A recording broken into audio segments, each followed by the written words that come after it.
데살로니가전서 5장 14절과 15절 말씀 두 구절입니다. 우리 같이 한 목소리로 신약성경 333쪽입니다. 같이 한번 읽겠습니다. 네, 같이 14절 15절입니다. 합독하겠습니다. 시작. 또 형제들아 너희를 권면하노니 게으른 자들을 권계하며 마음이 약한 자들을 격려하고 힘이 없는 자들을 붙들어 주며 모든 사람에게 오래 참으라. 삼가 누가 누구에게든지 악으로 악을 갚지 말게 하고 서로 대하든지 모든 사람을 대하든지 항상 선을 따르라. 아멘. 아멘. 기도해 주시고 이렇게 사랑으로 응원해 주셔서 휴가를 아무튼 갔다 왔습니다. 잘 갔다 왔습니다. 20년쯤 전에 중국의 연변에 갈 기회가 있어서 중국 연변의 여러 곳을 돌아다니다가 우리가 선구자라고 하는 가곡에서 나오는 일송정 그 소나무가 있고 거기에 있는 그 정자에 가서 주변을 이렇게 둘러본 적이 있습니다. 그런데 그 밑에 우리가 잘 아는 해랑강이라고 하는 굽이굽이 이렇게 흘러가는 그 강을 바라볼 수 있는 그 절벽 위에서 이제 그 안내해 주시는 분이 그런 얘기를 하는 걸 들었습니다. 여러분 저 앞에 보이는 저 넓은 곳이 보이십니까? 그래가지고 네, 보인다고 하니까 저곳이 우리 선조들이 중국으로 넘어와서 일군 땅입니다. 이렇게 설명을 해줬습니다. 그런데 그 당시에 일제시대죠. 일본이 우리나라를 다스리기 시작했던 그 시대에 일본의 압제를 피해서 중국으로 넘어갔던 분들이 그 중국 땅에 도착을 했는데요. 이제 그 북쪽에 있는 분들이 먼저 중국 쪽으로 넘어가셨다고 합니다. 그런데 가서 이제 먹고 사셔야 되니까 농사를 지셔야 되잖아요. 농사를 지기 위해서 이렇게 보니까 그 해랑강 주변에 있는 땅들이 중국 사람들이 그 당시에 농사를 짓지 않았었다고 합니다. 그래서 그 땅을 좀 달라 해서 농사를 이제 지려고 하는데 농사를 지으려면 뭐가 필요합니까? 농사 기구들이 필요하잖아요. 그냥 막 그 멀리 도망오듯이 오셨기 때문에 아무것도 없어서 중국 분들에게 농사 기구를 좀 빌려달라고 하니까 중국 분들이 무시하고 빌려주지 않았다고 합니다. 근데 농사는 지셔야 되니까 그때부터 뭘 하기 시작했냐면 손으로 돌을 캐내고 땅을 파서 손으로 밭을 일궈서 그 당시에 그곳에서 농사를 지기 시작하셨고, 이쪽에서부터 농사를 지기 시작하시면서부터 다른 이제 한국 분들이 오시면 다른 땅을 얻고 해가지고 그 주변에서 이제 한국 분들이 정착하게 됐다는 이야기를 들었습니다. 선구자들이었던 거죠. 우리가 이 가곡에서만 나오는 진짜 그런 어떤 말 달리고 다녔던 선구자들 말고 그 당시에 그곳에서 정착하게 하기 위해서 정착을 위해서 몸부림치며 손으로 피가 나도록 손톱이 빠지도록 그 땅을 일궜던 그런 선구자적인 삶을 살았던 이들 때문에 그 연변이라는 곳에 한국 분들이 와서 정착하게 되었다는 이야기를 들었던 적이 있습니다. 우리가 보고 있는 이 데살로니가 전서라는 이 말씀 안에도 이 선구자적인 사람들에 대한 말씀과 태도가 나옵니다. 교회는 이런 분들을 향하여 어떻게 해야 되는가라고 하는 것을 저희가 지지난 시간에 말씀을 나눴는데요. 우리가 바로 위에 있으니까요. 우리 12절 말씀을 보면 이렇게 되어 있습니다. 형제들아 우리가 너희에게 구하노니 너희 가운데에서 수고하고 주 안에서 너희를 다스리며 권하는 자들을 너희가 어떻게 하라고요? 알라고 되어 있습니다. 이 알다라는 말이 원래는 공경하다라는 말로 되어 있습니다. 어떤 뜻이라고요? 공경하다라는 뜻으로 되어 있는 말인데요. 이 공경하다라는 말 뜻은 왜 이들에 대해서 공경하라고 이야기를 했냐면 교회 안에 이제 먼저 신앙을 가진 이들이 지금 데살로니가 교회를 이끌어가고 있습니다.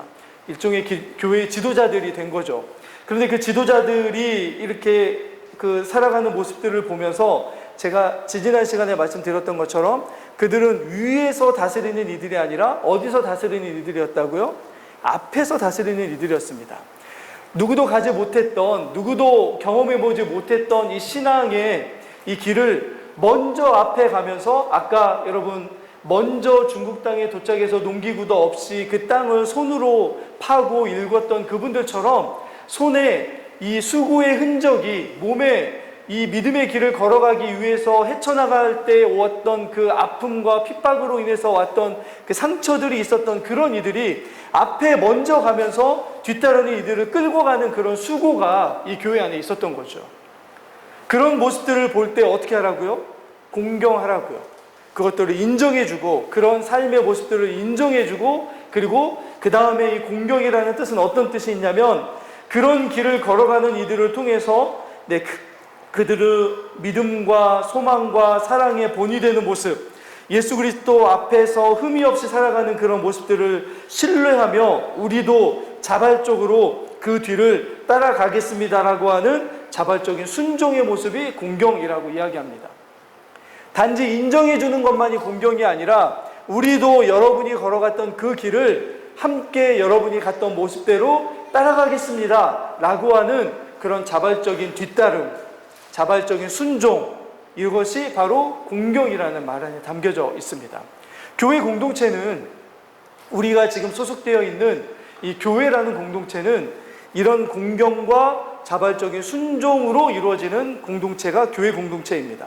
다른 공동체들과 다른 모습들이 여기에 있는 거죠. 사도 바울은 그렇게 믿음의 선구자적으로 먼저 앞에 걸어가면서 뒤따르는 이들을 섬겼던 이들을 그래서 무엇이라고 이야기하냐면, 지난 시간에 봤던 말씀 13절 말씀을 한번 볼까요? 자, 13절입니다. 같이 읽겠습니다. 시작. 그들의 역사로 말미암아 사랑 안에서 가장 귀히 여기며 너희끼리 화목하라고 되어 있습니다. 네, 교회 안에서 가장 귀히 여겨야 되는 이들을 누구라고 이야기하냐면, 어떤 사회적인 조건이나 어떤 사회적인 어떤 것들이 조건이 되는 게 아니라 어떤 이들이 교회 안에서 가장 귀하게 여김을 받아야 된다고 말씀하고 있습니까? 사랑의 수고로 교회를, 아까 얘기했던 것처럼 선구자적으로 예수 그리스도께서 걸어가셨던 것처럼 그렇게 그 길을 먼저 걸어가는 이들을 가장 귀히 여기라고 말씀합니다. 그런 분들의 역사 때문에 교회가 세워져 있기 때문입니다. 그런 분들의 사랑의 수고 때문에 교회 안에 참된 예수 그리스도의 사랑이 드러나기 때문입니다. 오늘 이 데살로니가 교회는 사실은 우리가 보면 우리가 좀 구분하지 말아야 될 게 뭐냐면, 데살로니가 교회의 성도들의 특징이 무엇이냐면 신앙과 삶이 구분되지 않았다는 것입니다. 뭐가 구분되지 않았다고요? 신앙과 삶이 구분되지 않았습니다. 왜냐하면 이들이 지금 예수 믿은 지가 1년이 채 되지 않은 이들입니다. 이들이 지금 예수 믿은 지가 몇 개월밖에 되지 않았습니다. 그런데 예수를 믿었던 이 당시에 데살로니가라고 하는 이 교회가 있던 도시에서 뭐가 일어나기 시작했냐면, 믿는 이들을 향하여 엄청난 핍박과 박해가 시작되었습니다. 그렇기 때문에 교회 안에서 예배드리고 밖에 나가서 나는 이런 삶을 살아야겠다, 이런 생각을 할 수 없는 그런 여유가 없었습니다. 교회에 예배드리다가 지금의 중국에 있는 성도들처럼 잡혀가는 일들, 교회에서 예배드리다가 박해받는 이들에게는 일상이고 다반사였습니다. 그래서 신앙 따로, 삶 따로가 있을 수가 없었던 거죠. 신앙이 삶이었고 삶이 신앙이었습니다. 예배드리다가 당하는 박해와 예배 때문에 당하는 핍박과 고난과 이런 어떤 어려움들이 삶이 되는 이런 시기를 걸어가야 됐던 이들이 이 데살로니가 교회 성도들의 모습이었습니다. 그래서 이들이 더 존경받고 공경받을 수 있었던 거죠. 근데 한 가지 더 놀라운 게 뭐냐면, 저희가 여러분 한번 생각해 보십시오. 여러분에게 만약에 예수 믿은 지 얼마나 되셨습니까? 라고 물어보면, 만약에 어떤 이들이 저는 한 6개월밖에 안 됐습니다. 그러면 신앙이 어리다는 이야기입니까? 신앙이 성숙했다는 이야기입니까? 네. 어떻습니까? 어리다는 이야기잖아요. 그런데 데살로니가 교회에서는 반대였습니다. 6개월 정도 된 성도들은 어떤 이들이었냐면 누군가가 공경할 만한 신앙인이었습니다. 이게 참 굉장한 일인 거죠. 우리들은 가끔씩 신앙 안에서 한 2년, 3년밖에 안 되기 때문에 내 신앙의 어리숙함과 연약함을 핑계대고 합리화할 때가 있습니다. 난 예수 믿은 지 3년밖에 안 됐는데 굳이 나에게 그런 것까지 원하십니까? 라고 할 때가 있는 거죠. 그런데 데살로니가 교회는 어떤 교회였냐면, 여러분 교회 안에서 우리가 이렇게 믿어야 됩니다라고 이야기할 때는 뭐 누구처럼, 어떤 분들처럼 이렇게 예를 들 때가 있습니다. 장로님처럼, 권사님처럼, 한 15년, 20년 된 저분들처럼 믿고 따라가면 됩니다라고 이야기할 수 있는 본이 교회 안에 있습니다. 그런데 데살로니가 교회에는 본이 될 만한 분의 신앙의 연수가 몇 년이라고요? 길어야 6개월, 8개월밖에 안 됐던 거죠. 이 6개월, 8개월 된 믿음의 사람들에게 있는 문제가 뭐였냐면, 앞에 신앙의 연수가 많아서 어떤 신앙으로 본을 삼고 나아가야 될 본이 될 만한 사람이 있었습니까? 없었습니까? 없었습니다, 여러분.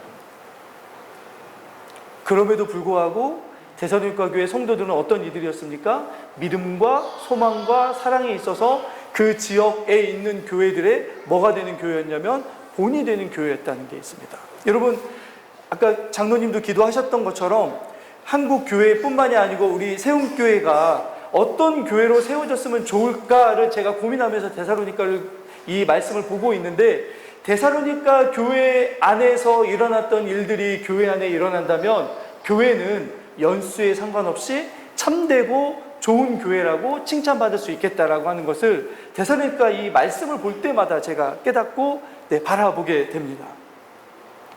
이들은 하루하루의 삶이 누구도 걸어가 보지 못했던 삶을 걸어가야 되는 하루였습니다.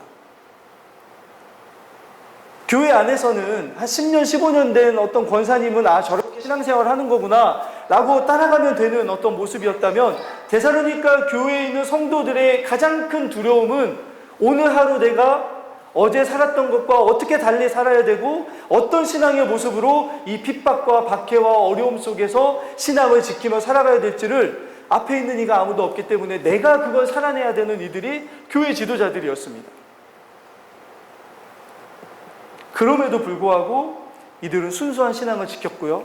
그럼에도 불구하고 이들은 오염되지 않았고, 그럼에도 불구하고 희석되지 않은 신앙을 가지고 살았던 이들이 이 데살로니가 교회의 성도들이었고 지도자들이었던 거죠. 공경받을 만한 충분한 삶을 살았던 이들이 여기에 있습니다. 자, 그런데 여기 한 가지, 아까 13절을 다시 보시면, 13절을 보시면 사도 바울이 여기 한 가지 조건을 걸고 있습니다. 뭐라고 이야기하냐면 13절을 다시 보시면, 그들의 역사로 말미암아 뭐 안에서 귀하게 여기라고요? 사랑 안에서 귀하게 여기라고요. 아무도 가본 적이 없는 길을 가야 되는 이들이기 때문에 뭐가 일어날 수 있습니까?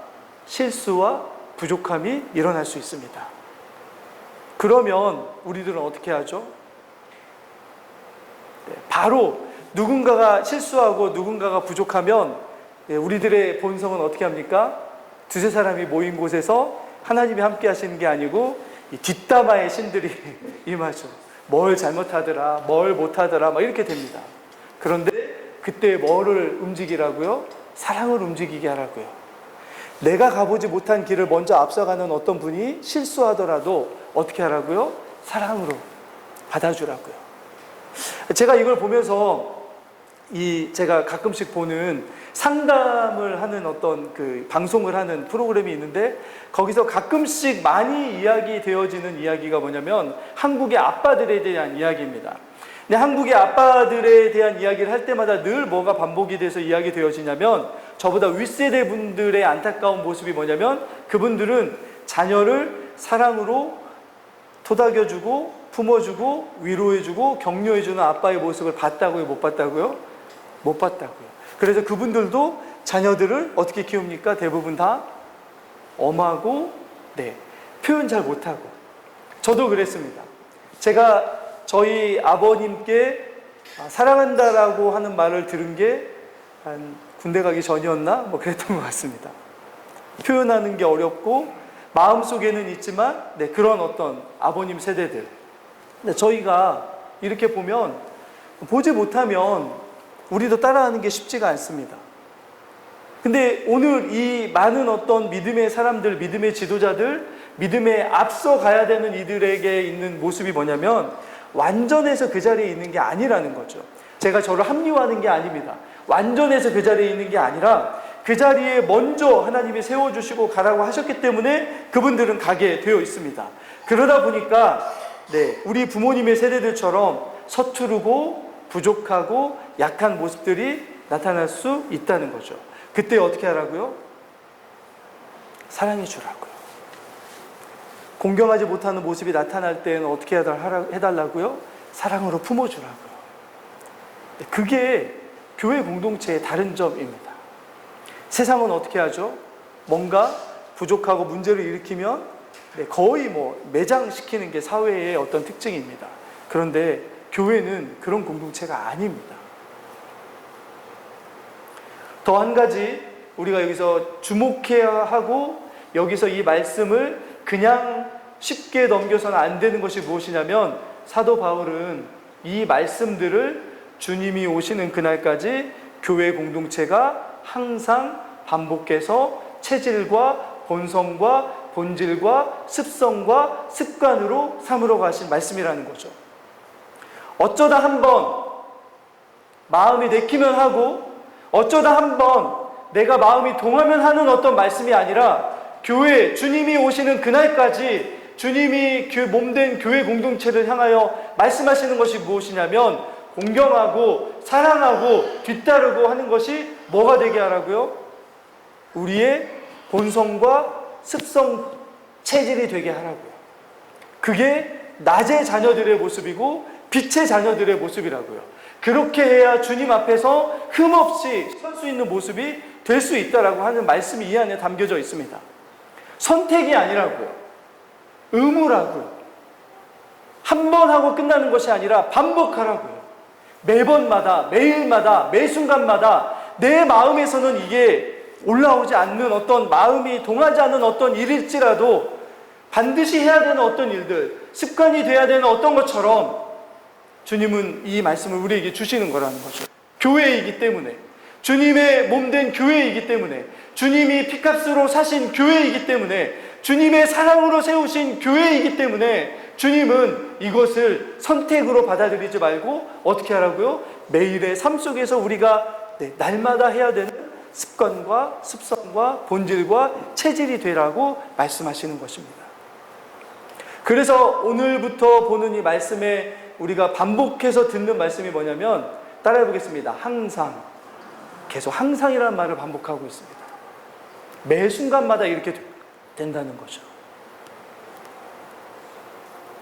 이것이 낮의 자녀들에게 요구되는 일입니다.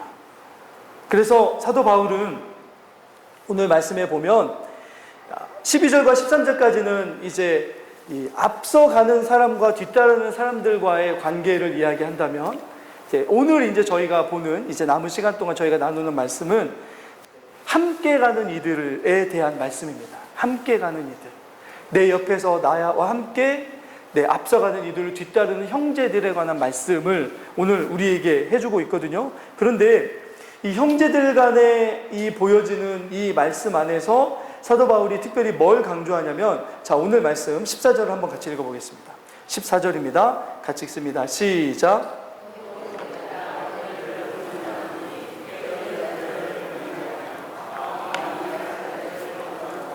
힘이 없는 자들을 붙들어주며 모든 사람에게 오래 참으라. 자, 형제 사랑에 대해서 오늘 말씀을 이제 나누고 마칠 텐데요. 이 형제 사랑에 대해서 사도 바울이 이야기하는데 이 형제 사랑을 뭐처럼 이야기하냐면 군대에 적용하는 것처럼 이야기하고 있습니다. 자, 군대에서의 사랑을 뭐라고 이야기하죠? 전우애라고 이야기하죠. 마치 전우들끼리의 사랑처럼 오늘 이것을 이야기한다는 걸 주목해서 보셔야 됩니다. 왜냐하면 8절 말씀 때문에 그런 것처럼 보입니다. 제가 8절 말씀을 찾았습니까? 5장 8절 말씀을 한번 가보시면 자, 같이 한번 읽어보겠습니다. 시작. 정신을 차리고 믿음과 사랑에 호심경을 붙이고 구원의 소망의 투구를 쓰자. 자, 이 교회 공동체 안에서 이제 사도 바울이 이야기하는 모습이 무엇이냐면 몇 달밖에 차이가 안 나는 신앙이지만 어떤 사람들은 저 앞에 가서 앞서 사람들을 이끌어가는 신앙의 사람들이 있었던 반면에 이 데살로니가 교회 안에 어떤 이들이 있었냐면 신앙의 시작이 있었음에도 불구하고 막 자라지 않고 연약하고 부족한 이들이 있었다는 것이 이 당시의 상황이었습니다. 이거는 데살로니가 교회에만 일어난 일이 아니죠. 그죠? 같은 시간에 신앙의 어떤 시작을 했음에도 불구하고 어떤 이들은 굉장히 빨리 신앙을 따라가지만 어떤 이들은 굉장히 뒤처지는 이들이 있습니다. 어떤 이들은 굉장히 어떤 많은 신앙의 진보를 보이지만 어떤 이들은 그러지 못한 이들이 교회 안에 있을 수밖에 없습니다. 그런데 그런 이들을 향하여 이 교회는 어떤 모습을 보여야 되는가에 대해서 이야기해 주는 말씀인데요. 자, 그런데 오늘 그것을 어떤 공동체에게 말씀하시는 것처럼 이야기하냐면 군대 공동체에 이야기하는 것처럼 이야기합니다. 왜냐하면 낮의 자녀들은 뭐 하라고 말씀하셨기 때문입니까? 무장하라고 말씀한 이 말씀 때문에 그렇습니다. 믿음과 사랑에 뭘 붙이라고요? 호심경. 호심경은 무엇입니까? 이 가슴을, 심장과 이 가슴을 보호하는 얇은 가죽이나 얇은 쇠로 되어 있는 갑옷이었습니다. 그리고 뭘 쓰라고요? 구원의 소망의 투구를 쓰라고요. 머리를 보호하는 투구를 쓰라고요. 군인처럼 무장하라고 말씀하시는 게 이 말씀이었는데, 그래서 오늘 연약한 성도들을 도와주는 참된 사랑에 대해서 이야기하면서 뭐처럼 이야기하냐면 군인들처럼 되라고 말씀합니다. 자, 그런데 어떻게 이야기하는지를 첫 번째 보면은요. 자, 14절로 한번 돌아가 볼까요? 세 부류의 교회 안에 연약한 성도들이 있다고 이야기합니다. 여기 보시면, 자, 형제들아 너희를 권면하노니 어떤 이들이 있다고 이야기합니까? 게으른 자들. 혹시 찔리시는 분 계십니까? 게으른 자들 하면 확 찔리시는 분이 계십니까? 저가 많이 찔렸습니다. 자, 두 번째, 어떤 이들이 있다고요? 마음이 약한 이들. 그리고 세 번째는 누가 있다고요? 힘이 없는 자들. 자, 그런데 이 모든 것들이 다 사실은 원래 군인들에게 쓰는 말이 근거가 되는 말들입니다. 첫 번째 보시면 게으른 이들입니다. 게으른 이들이라고 하는 이들을 보면 이들은 사실은 원래 이 게으르다는 말이 어디에서 나왔냐면 여기에서 나왔습니다. 군대에 가면, 제가 설교 시간에 군대 얘기를 잘 하면 안 되는데, 군대에 가면 뭘 하죠? 여러 사람들이 이 모두 복장을 갖추고 뭘 하냐면 행군을 합니다. 아마 해보신 분들은 많이 해보셨을 겁니다. 행군을 하는데 오랜 거리를, 먼 거리를 오랜 시간 동안 행군하다 보면 시간이 흘러갈수록 어떤 사람들이 생겨납니까? 어떤 군인들이? 낙오자들처럼 뒤에 처지는 군인들이 생겨납니다. 그러면 그때 어떤 일을 하죠? 군대에서? 그 사람들 거기서 머리박아 뭐 시키고 그런 게 아니고 갑자기 선임들이 와서 뭐 하기 시작하냐면 그 뒤처지는 후임들이나 뒤처진 사람들의 군장을 자신들이 대신 짊어지고 그들을 끌고 앞으로 나아가기 시작합니다. 오늘 사도 바울이 교회를 향하여 게으른 자들이라고 하는 이들을 이야기하면서 뭘 이야기하는 거냐면 이렇게 하라고, 이것이 교회 안에서 보여지는 참된 사랑이라고 이야기하고 있습니다. 이 게으르다는 말이 어떤 뜻이냐면 행군에서 이탈하다, 낙오되다라는 뜻이 이 게으르다는 말입니다. 왜 게을러지냐면 이것이죠. 사도 바울이 데살로니가 교회를 향하여 주님이 오시는 그날까지 낯의 자녀처럼, 빛의 자녀처럼 호식병을 붙이고 소망의 투구를 쓰고 어떻게 하라고요? 어두움과 싸워서 이겨나가라고 말씀하셨습니다. 그런데 게으른 자들은 여기서 어떤 자들이라고요? 이탈한 자들이라는 거죠.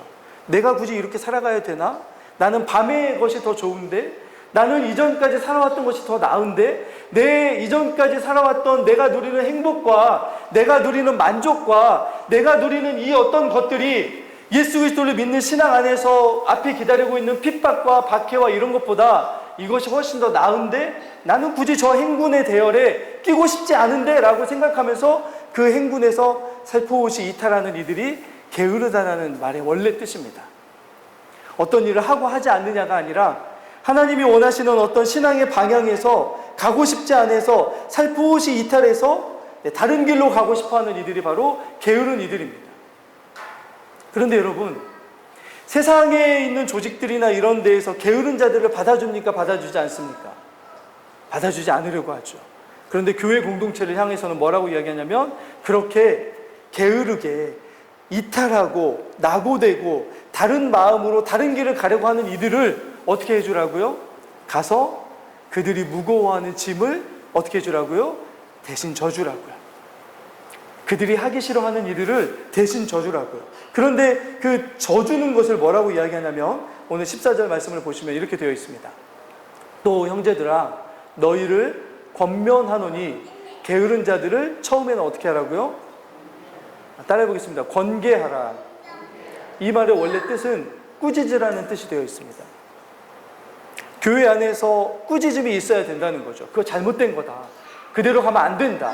그래서 먼저 앞서가는 이들이 해야 되는 일 중에 하나가 어떤 역할이 있냐면 교회 안에서 신호등 역할을 해주셔야 됩니다. 가야 될 곳이다. 가지 말아야 될 곳이다. 이쪽으로 가야 됩니다. 그쪽은 가서는 안 됩니다. 하는 이런 어떤 역할들을 교회 공동체 안에 어른들이 해주셔야 됩니다. 자, 그런데 때때로 그 말을 듣지 않을 때 가서 어떻게 하라고요? 꾸짖으라고요. 그런데 이 꾸짖는다는 말이 일방적으로 가서 혼낸다는 말이 아니고 이 꾸짖는다는 말은 어떤 뜻으로 되어 있냐면 무엇이 잘못되었는지 이해할 수 있도록 깨닫게 해줘라 라는 뜻이 되어 있습니다. 일방적으로 너 그렇게 하면 안 돼. 당신 그렇게 하면 안 됩니다. 형제님 그렇게 하면 잘못된 겁니다. 라고 호통치는 게 꾸짖는 게 아니라 내가 지금까지 걸어온 이 길에서 보니까 그 길을 가는 것이 무엇이 잘못되고 왜 해서는 안 되고 그 길의 끝은 뭐가 기다리고 있는지를 가서 어떻게 해주라고요? 알게 해주라고요. 그것이 꾸짖음입니다. 그것이 권계입니다. 그리스도의 공동체 안에서 우리가 이루어가야 될 목적, 나아가야 될 이유, 비록 힘들고 어려운 길이지만 이 길을 가야 되는 이유가 무엇인지를 깨닫게 해주라는 거죠. 그리고 그 뒤에 기다리고 있는 영광을, 우리가 소망하는 영광이 어떤 영광인지를 가서 그 형제가 알 수 있도록 가서 보여주라는 거죠. 그게 꾸짖음입니다. 그래서 골로새서 1장 28절에 이 꾸짖음을 다른 말로 뭐라고 이야기하냐면요. 자, 교회 공동체에게 이렇게 이야기합니다. 골로새서 1장 28절입니다. 자, 같이 한번 볼까요? 같이 읽겠습니다. 시작. 우리가 그를 전파하여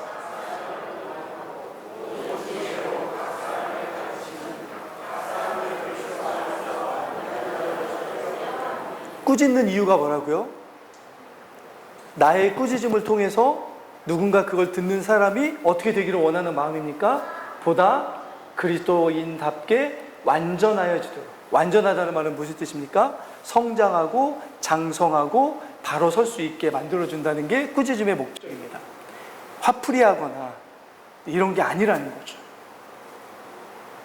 그 안에 뭐가 있기 때문에 이렇게 할 수 있습니까? 사랑이 담겨져 있기 때문에 그렇습니다. 우리가 권고하고 가르치고 훈계하는 목적은 듣는 사람이 그리스도 안에서 그리스도인답게 완전하게 살아갈 수 있도록 돕는 것이 바로 꾸짖음이라는 거죠. 교회에는 그렇게 세워져 갑니다. 이런 꾸짖음. 자, 두 번째로 게으른 자들이 어떤 자들인지 아셨고 어떻게 도와줘야 되는지 아셨죠? 그러면 이제는 우리가 뭐 해야 됩니까? 네, 실천하시면 됩니다. 앞으로. 자, 두 번째는 어떤 이들이 있습니까? 14절로 돌아가 볼까요? 자, 14절을 보시면 자, 어떤 이들입니까? 두 번째는 마음이 약한 자들입니다. 이 마음이 약하다라는 말은 뭐 어떤 말이냐면 마음이 작다라고 되어 있습니다. 여러분 어떠십니까? 여러분 마음이 좀 크신 사람이신 것처럼 생각하십니까? 작은 사람인 것처럼 생각하십니까? 저는 정말 마음이 작은 자입니다. 네, 제가 가끔씩 이야기하지만 제가 이전에 어렸을 때 세상에서 제일 두려워했던 게 뭐였냐면 사람들 앞에 서는 거였습니다. 제가 제일 좋아했던 거는 혼자 있는 게 제일 좋았던 사람이었습니다. 그런데 제가 설교자가 되었습니다. 말이 안 되는 일이 일어난 거죠. 제가 설교 끝나고 내려가면 마음이 편하겠습니까? 편하지 않겠습니까? 아, 드디어 끝났다 이런 생각을 할 때가 참 많이 있었습니다. 사람들 앞에 서는 게 여전히 저는 아직도 불편하고 마음이 좁아지고 이렇게 작아질 때가 참 많습니다. 그런데 뭐 때문에 마음이 작아지는 사람들이 교회 안에 생기냐면 앞에 기다리고 있는 게 겁이 나는 거죠. 내가 보니까 만약에 예를 들면 나보다 3달, 데살로니가 교회이죠. 나보다 3달 먼저 믿었던 우리 임대인 집사님이 살아가는 모습을 보니까 계속 감옥에 갇히고 잡혀가서 맞고 그리고 있는 재산을 빼앗기고 막 이런 일들이 일어나니까 뒤따르는 사람들이 어떤 마음이 생긴다고요? 겁이 나는 거죠. 내가 저기를 갈 수 있을까? 내가 저기를 통과할 수 있을까? 나 버텨낼 수 있을까? 나 견뎌낼 수 있을까? 그럼 겁이 나는 이 사람들이 마음이 약한 사람들입니다. 예수 믿는 것 때문에 너무나 많은 것들이 요구되는데 내가 이런 어떤 하나님의 말씀대로 살아갈 수 있을까? 라고 하는 어떤 두려움, 이런 것들이 마음속에 샘솟는 이들이 있는 거죠. 그런데 그들을 가가지고 혼내는 게 아니고 뭐 하라고요? 가서 뭐 해주라고요? 격려해 주라고요. 격려해 준다는 게 무엇입니까? 내가 그 마음을 이해합니다. 데살로니가 교회가 굉장히 웃깁니다. 죄송한 얘기지만 웃긴 게 뭐냐면 나도 2달 전에 그랬습니다. 이게 데살로니가 교회인 거예요. 나도 3달 전에 그랬습니다. 내가 3달 전에 처음 예수 믿었을 때 나도 똑같은 마음이었습니다. 그런데 3달 동안 예수 믿어보니까 그게 아니더군요. 하나님이 도와주십니다. 하나님이 함께 하십니다. 믿음으로 나아갈 수 있게 해주십니다. 성령이 함께 하십니다. 우리가 경험했던 것을 그 사람들에게 이게 진리 안에서 있을 때 하나님이 어떻게 우리를 도와주시는지를 가서 그 사람들의 삶 속에 어떻게 해주라고요? 보여주라고요. 이게 격려함입니다. 내가 경험했던 예수 그리스도와 내가 경험했던 이 복음의 능력을 가서 마음이 약한 사람에게 어떻게 해주라고요? 나도 그랬습니다. 우리 교회로 한다면 나도 20년 전에 그랬습니다. 나도 그 일을 당했을 때 그랬습니다. 그런데 내가 여기까지 올 수 있었던 것은 내 힘으로 온 것이 아니라 누구의 힘으로 왔다고요? 하나님의 나를 여기까지 인도하여 주셨습니다. 형제도 나와 같이 인도해 주실 테니 걱정하지 마십시오. 이게 마음이 약한 자들에게 하는 격려인 거죠. 이들은 불과 몇 달 전에 나와 똑같은 삶을 살았던 어떤 성도가 3달 만에 나와 정말 너무나 다른 신앙의 이 앞서가는 모습을 교회 안에서 보는 이들이었습니다. 어쩌면 주님이 하신 말씀처럼 먼저 된 이가 나중되고 나중된 이가 먼저 되는 이들이 이 데살로니가 교회 안에서는 끊임없이 일어났던 거죠. 하루 이틀의 차이가 1년, 2년의 차이처럼 신앙의 어떤 것들이 막 바뀌어지는 일들이 데살로니가 교회 안에 막 역동적으로 일어났던 교회가 이 교회인 거죠. 저는 바라기는 신앙의 연수에 상관없이 신앙이 변화되는 일들이 우리 교회 안에 있었으면 좋겠습니다. 자라나는 아이들이 예수 그리스도를 진정으로 경험하면 신앙의 연수와 상관없이 참된 신앙의 모습으로 자라날 수 있습니다. 이제 막 예수를 믿은 어떤 이들이 참된 그리스도의 복음 안에서 참된 그리스도의 능력을 경험하기 시작하면 10년, 20년 믿은 어떤 이들보다 더 나은 신앙의 모습들이 보여질 수 있습니다. 그런 역동성과 하나님의 이 능력이 나타나는 것이 교회 공동체에 없기 때문에 데살로니가 교회는 핍박과 박해와 어려움이 눈앞에 있어서 마음이 약했던 이들이 신앙을 포기한 게 아니라 나중에 200년, 300년 동안 교회가 어떻게 됐습니까? 주변에 여전히 본이 되는 교회로 자리매김하고 나아갈 수 있었습니다. 마지막입니다. 자, 3번째는 누구입니까? 힘이 없는 자들입니다. 힘이 없는 자들은 어떤 이들이냐면, 이들은 실제로는 어떤 사역을 맡기면 저는 능력이 없어서 못합니다, 이런 게 아니고요. 어떤 문제에 걸려서 늘 벗어나지 못하는 어떤 성도들이 있는 걸 보게 됩니다. 데살로니가 교회의 성도들 안에는 어떤 문제가 있었냐면 성적인 문제에서 벗어나지 못하는 일들이 있었습니다. 우리가 이전에 말씀에서 봤죠. 데살로니가라고 하는 이 환경이 어떤 환경이었다고요? 밤의 문화가 찬란하게 꽃피었던 곳이 데살로니가 교회였습니다. 교회가 아니죠. 데살로니가였습니다. 그래서 이런 어떤 삶을 살다가 예수를 믿고 이제 신앙생활을 하는데 이걸 하루아침에 끊어내지 못하는 성도들이 있었던 거죠. 이들을 뭐라고 이야기한다고요? 힘이 없는 자들. 그런데 교회 안에서도 보면 어떤 성적인 문제만이 아니고 어떤 특별한 문제에 이게 묶여서 벗어나지 못하는 어떤 성도들의 모습을 보게 됩니다. 그런데 그런 이들을 어떻게 해주라고요?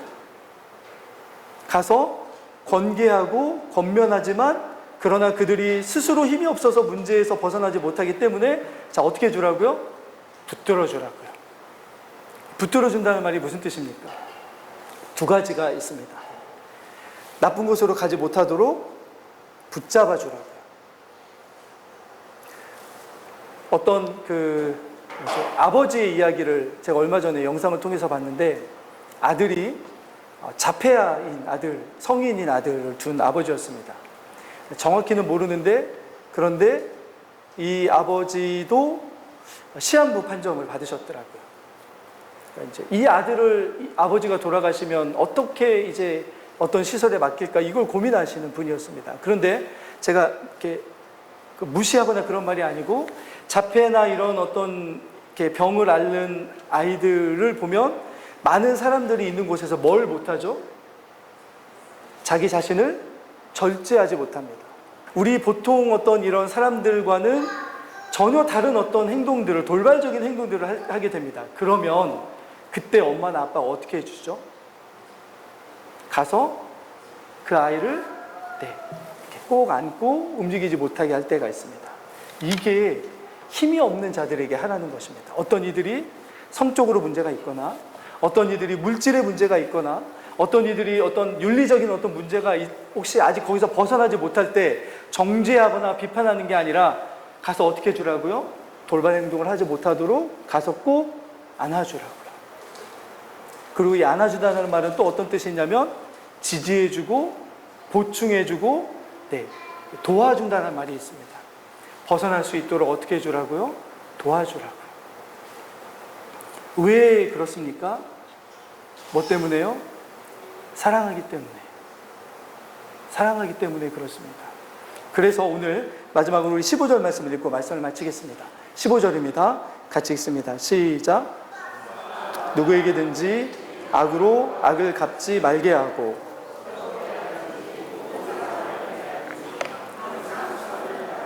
항상 어떻게 하라고요? 선을 따르라고요. 앞에서 말씀하신 게 주님이 원하시는 선입니다. 선은 주님이 보시기에 좋은 것, 주님이 기뻐하시는 것이 선입니다. 항상 선을 따르라고 말씀하시는 게 교회 공동체에게 주시는 말씀입니다.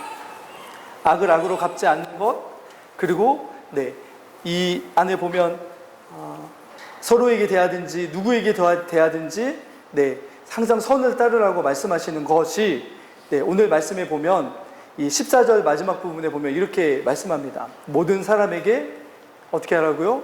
오래 참으라라고 되어 있습니다. 왜 사도 바울이 오래 참으라는 말씀을 해 주시냐면, 사람은 쉽게 변합니까? 변하지 않습니까? 쉽게 잘 안 변합니다.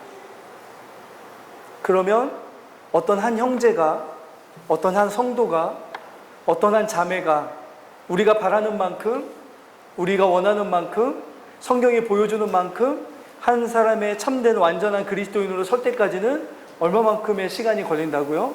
오랜 시간이 걸린다고요. 그러면 그 옆에서 그 형제와 자매를 바라보는 또 다른 형제의 마음속에는 뭐가 있어야 된다고요? 오래 참는 마음이 있어야 된다고요. 변하지 않는 만큼 그걸 품어줄 수 있는, 참고 기다려주고 품어줄 수 있는 마음이 성도들 마음 안에 필요합니다. 왜냐하면 사도 바울이 고린도 교회를 향해서 사랑에 대해서 이야기할 때 가장 먼저 이야기한 것이 무엇입니까? 사랑은 오래 참는 것이라고요. 왜 오래 참습니까? 그 자폐가 걸렸던 그 성년이 될 때까지 자랐던 그 아이를 바라봤던 아버지의 마음, 한 번도 아마 포기하지 않고 30이 돼도 40이 돼도 어떻게 하십니까? 그를 여전히 품고 오래 참음으로, 사랑으로 양육하는 것처럼, 주님이 우리에게 그렇게 하셨던 것처럼 교회는 주님이 오시는 그날까지 그렇게 오래, 그리고 항상 그 일을 하라고 부름받은 이들이 저희들입니다. 그렇게 교회가 세워질 때 교회는 세상과 다른 공동체의 모습을 보여줄 수 있습니다. 그렇게 교회가 세워질 때 교회 안에서 성도들은 세상과 다른 교회 안에 주시는 예수 그리스도의 사랑을 성도와 형제와 자매들을 통해서 경험할 수 있습니다. 나를 오래 참아주는 그 누군가를 통해서, 나를 품어주고 붙잡아주고 격려해주고 권면해주고 붙들어주는 어떤 사람, 어떤 형제들을 통해서 나보다 앞서가는데 나를 억지로 끌고 가는 게 아니라 자신을 따라오라고 먼저 그 신앙의 길을 헤쳐가는 어떤 신앙의 사람들을 통해서 뒤따라가는 사람들이 참된 신앙과 무엇이 교회 공동체인지를 보며 나아갈 수가 있는 거죠. 그러면 교회는 주님 오시는 그날까지 핍박과 박해를 이겨낼 수 있는 사랑의 공동체로 함께할 수 있습니다. 영적인 밤이 오는 것을 막아낼 수 있습니다. 주님의 부르심인 거룩함과 주님을 기쁘시게 해드릴 수 있는 일들을 함께 해나갈 수 있는 하나님의 영광에 합당한 교회 공동체가 될 수 있을 것입니다. 우리 세움 공동체가 서로 형제들끼리 서로에게 이런 관계로 맺어지고, 서로를 위해 기도하며 서로를 위해 붙들어주고 붙잡아주고 권면하고 힘을 북돋아주는 그런 참된 영적인 공동체로 세워져 갈 수 있기를 예수 그리스도 이름으로 축원합니다. 같이 기도하겠습니다. 사랑의 아버지 하나님, 주님은 오늘 항상 어떤 일에서든지 이 말씀을 따라서 행하라고 말씀하여 주십니다. 이것이 명령이자 우리를 향하여 주님이 주시는 교훈임을 기억하며 우리가 이 말씀을 따라 우리 교회 공동체를 세워갈 수 있도록 인도하여 주시옵소서. 앞선 이들이 먼저 따라오는 이들을 섬기게 하시고, 뒤따라가는 이들이 앞서가는 이들을 공경하며 따라가는 그런 아름답고 영광스러운 사랑의 모습들이 나타나게 하여 주시고, 하나님 참고 인내하며 우리가 품고 붙들어주며 지원해주고 지지해주고 격려해주고 위로해주는 일들이 풍성한 그런 사랑의 공동체가 되게 하여 주시옵소서. 그래야 세상이 교회를 보고 하나님 참된 그리스도의 사랑을 볼 수 있는, 그것을 드러낼 수 있는 빛의 공동체 되게 하여 주시옵소서. 감사드리며 예수 그리스도 이름으로 기도드리옵나이다. 아멘.